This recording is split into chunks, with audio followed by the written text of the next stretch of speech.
Close. Let's cut through it right now with Democratic Congressman John Garamendi of California is joining me now.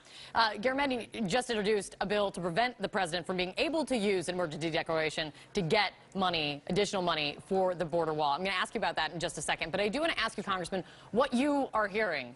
Dana and Phil, they've got their ear to the ground always. What are you hearing? Is everything moving in the direction of passage, or do you see snags? I think Dana and Bill are right on. Every rumor that I've heard in our own caucus this morning, very positive. There are, at the moment, no poison pills that we're aware of, although they could slip in. So I think we're on path to get this thing to the president by Friday, well before the deadline when a shutdown would occur. So will something trip it up? Well, the most important thing that could trip it up is a veto by the president. I don't think that's going to happen. Are you, this might go without saying, but just put it on the record, you're definitely Sure. going to support it even though you haven't seen a full legislative text yet?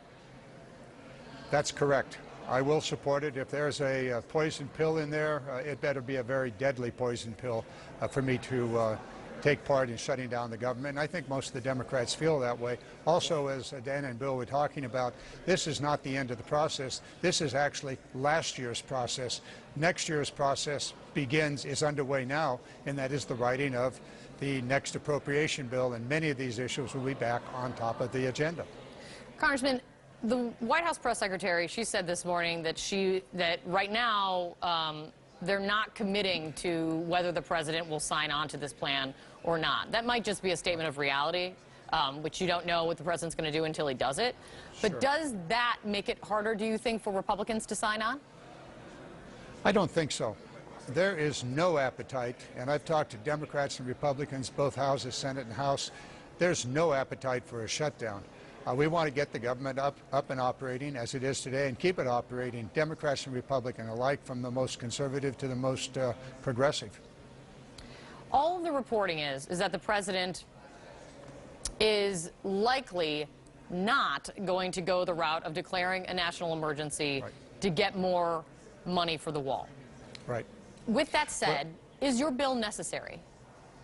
It is. It is. The legislation that we have would repeal the 1986 provision that was written during the height of the nuclear standoffs that were occurring during the Reagan administration to give the president the power to move public works money that the Army Corps of Engineers has to deal with a nuclear attack. We're not there today, and God help us if we ever get back to that situation. So this has never been used, and certainly there is no justification for the president to use it today. So you just want to make sure that it's not there. Should we come to the need for public works projects, walls or others, we have a way of doing it. It's called the Constitution. Come to the Congress. Go through the appropriation process, make a determination whether it's appropriate and whether it's useful to spend money on that. Right now, there's $37 billion that the president could conceivably take out of communities around the nation, money that is desperately needed for economic development, for the waterways, for the ports, and even more important, for flood protection in Houston and California and Puerto Rico and other places. We don't want him to do that. And I know for a fact that states and local communities are gearing up to file a lawsuit that the president is using a sham emergency to override the constitutional authority of Congress to appropriate money. Guaranteed lawsuit, guaranteed that some court is going to say, yep, you're right, we're going to stop the president. And that is if he would go the route of declaring an emergency declaration. Yes. It's in the weeds, but there's another route that he could go, which is finding pots of money that they think they have by kind of combing through the law, finding pots of money to put towards the wall. Because I do wonder, even if your bill was taken up and passed and signed by the president, and that one is a big if, fellow Democrats on the Hill think that the president still has this way of going around Congress to get money. Let me play for you what the House Budget Committee Chairman John Yarmuth told me just yesterday. It's my understanding that there's certain pockets of money that the administration can reprogram. Some of it they just have to notify Congress they're doing. Other pockets they have to actually request permission from Congress. So I think they'll take the steps of least resistance first, find the money that they might have with it, where they only have to notify us, or maybe don't even have to. So we would have clearly there are some things we could not prevent, and we'll have to live with that. And you have to live with that. Do you agree? No, I don't agree. Yarmouth is correct on the technical details. However, there's this thing called, we don't vacate the field.